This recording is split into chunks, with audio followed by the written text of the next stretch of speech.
نحمده ونصلي على رسوله الكريم أما بعد قال الله تبارك وتعالى في كلامه المجيد أعوذ بالله من الشيطان الرجيم بسم الله الرحمن الرحيم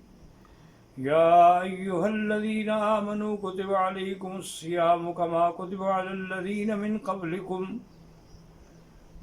قبلكم لعلكم تتقون أياما معدودات قال النبي صلى الله عليه وسلم للصائم فرحتان فرحة عند الإفطار وفرحة عند لقاء الرب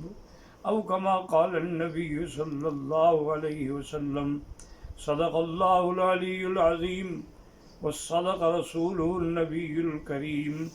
ونحن على ذلك لمن الشاهدين ومن الشاكرين والحمد لله رب العالمین۔ برادران اسلام، یہ مہینہ مبارکہ جو ہے، شہر مبارک جو ہے، رمضان مبارک جو ہے، یہ سراپا ہی اللہ کی طرف سے انعام ہے۔ جیسے کہ بعض روایات میں یہ بھی آتا ہے کہ اس کا پہلا عشرہ جو ہے وہ اللہ تعالیٰ کی طرف سے رحمت کا حصہ ہے، اور دوسرا جو ہے وہ مغفرت بخشش کا ہے، اور تیسرا عشرہ جو ہے وہ عتق من النار، جہنم سے آزادی کے پروانے ملتے ہیں۔ تو یہ مہینہ ایک اتنا عظیم اور مقدس مہینہ ہے کہ اسی میں اللہ نے قرآن کو نازل فرمایا ہے۔ ایک تو قرآن کا نزول جو ہے وہ آسمانوں میں ہوا، اور پھر آسمانوں سے زمین پہ ہوا۔ تو اللہ نے جو آسمانوں پہ نزول فرمایا ہے وہ لوح محفوظ سے بیت العزت، آسمان دنیا کے پہلا جو آسمان ہے اس میں ایک جگہ ہے جس کا نام بیت العزت ہے۔ تو اللہ نے قرآن پاک کو لوح محفوظ سے بیت العزت میں جو اتارا ہے تو وہ اسی رمضان میں ہے کہ انا انزلناہ فی لیلۃ القدر وما ادراک ما لیلۃ القدر لیلۃ القدر خیر من الف شہر۔ یعنی پورے کا پورا قرآن اللہ نے لوح محفوظ میں محفوظ رکھا، پھر اس کو بیت العزت میں اتارا، اور پھر بیت العزت سے تقریباً 23 سال کی مدت میں جبریل علیہ السلام قرآن لے کر حضور صلی اللہ علیہ وسلم پہ اترتے رہے، سورتاً سورتاً، نجماً نجماً، آیتاً آیتاً۔ اور وہ پہلی ابتدا جو ہے نزول الی الارض میں وہ بھی 24 رمضان المبارک ہے۔ تو یہ شرف بھی اسی مہینے کو حاصل ہوا ہے، اور یہ کتنی بڑی عظیم سعادت ہے ان لوگوں کے لیے کہ جن کو اللہ نے ایمان کے لیے حضور پاک عطا فرمایا جو امام الانبیاء والرسل ہیں، اور اللہ نے کتاب وہ عطا فرمائی جو تمام کتابوں سے افضل ہے، اور اللہ تبارک و تعالیٰ نے ہمیں یہ مہینہ اور اس کے مدارج جو مراتب ایسے عطا فرمائے جو ساری دنیا سے افضل ہے۔ حتیٰ کہ اسی رمضان پاک میں دیکھیں کہ اللہ کے الفاظ قرآن پہ غور کریں۔ اللہ کا سارا قرآن تو قرآن ہے، اللہ کا کلام ہے، لیکن دیکھیں فرمایا یا ایھا الذین آمنوا،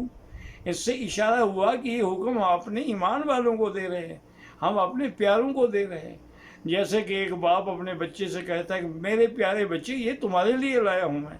تو اللہ پاک نے یہ نہیں فرمایا کہ میں نے ساری مخلوق کو حکم دیا ہے، فرمایا نہیں، یہ تو عظیم چیز ہے، عظیم تحفہ ہے جو میں اپنے محبوب لوگوں کو دے سکتا ہوں، اور وہ کون ہے؟ وہ ایمان والے ہیں۔ یا ایھا الذین آمنوا کتب علیکم الصیام۔ پھر اللہ نے یہاں لفظ فرض نہیں فرمایا،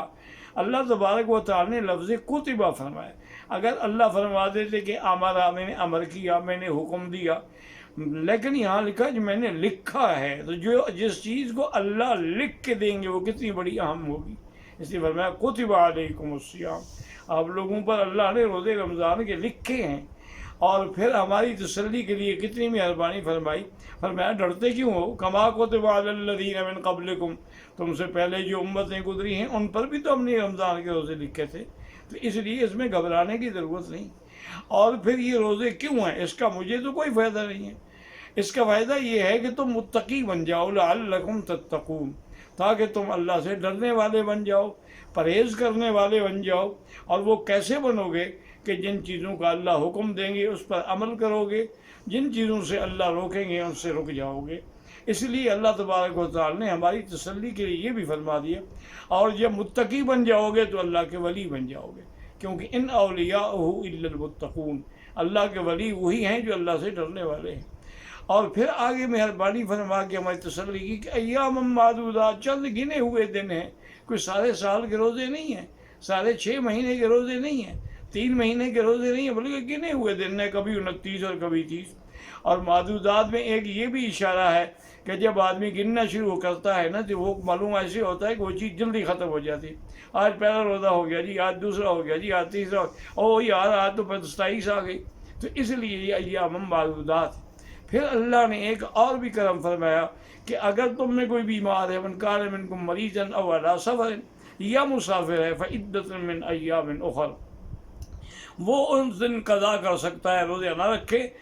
تاکہ اسے سفر میں تکلیف نہ ہو، تاکہ اسے کی بیماری میں تکلیف نہ ہو۔ اس کے بعد جب وہ سفر ختم ہو جائے یا بیماری سے نکل جائے تو پھر اس کے بدلے میں وہ قضا کر لے۔ اور ایک بیماری ایسی ہوتی ہے جو ختم ہونے والی نہیں ہے، والذین یطیقونہ فدیۃ طعام مسکین، وہ بعض لوگ بڑی عمر ہے، شوگر کے مریض ہیں یا نعوذ باللہ دمے کے مریض ہیں، وہ جب تک بیچارے آکسیجن نہ لیں اس وقت تک ان کا روزہ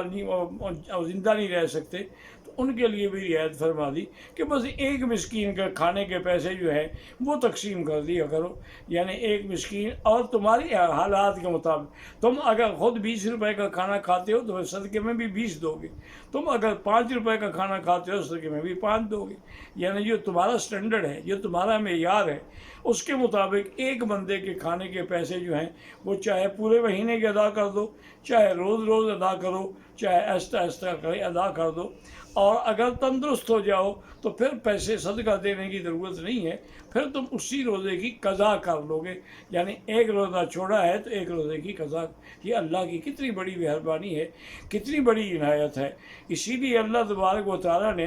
عورتوں پر بھی رکھا ہے کہ اگر عورت حیض میں ہے تو وہ حیض کے دنوں میں روزہ نہیں رکھے گی، لیکن حیض کے دن جب ختم ہو جائیں گے تو روزے کی قضا کر دے، چونکہ روزے تو سال میں ایک دفعہ آتے ہیں۔ اللہ نے اس پر نمازوں کی قضا کا حکم نہیں دیا، لیکن روزے کی قضا کا حکم دیا ہے، تو اس لیے اس کے اندر نعمتیں ہی نعمتیں ہیں، رحمتیں ہی رحمتیں ہیں، اور اللہ تبارک و تعالیٰ کی طرف سے ہر مسلمان کے لیے در رحمت کھلا ہے۔ اور تمام دوستوں سے درخواست ہے کہ دعا کریں اللہ اس مہینے کی برکت سے، اللہ اس مہینے کی رحمت سے تمام عالم سے یہ جو وبا کا عذاب آیا ہے اس کو ٹال دے۔ ربنا تقبل منا انک انت السمیع العلیم وتب علینا انک انت التواب الرحیم۔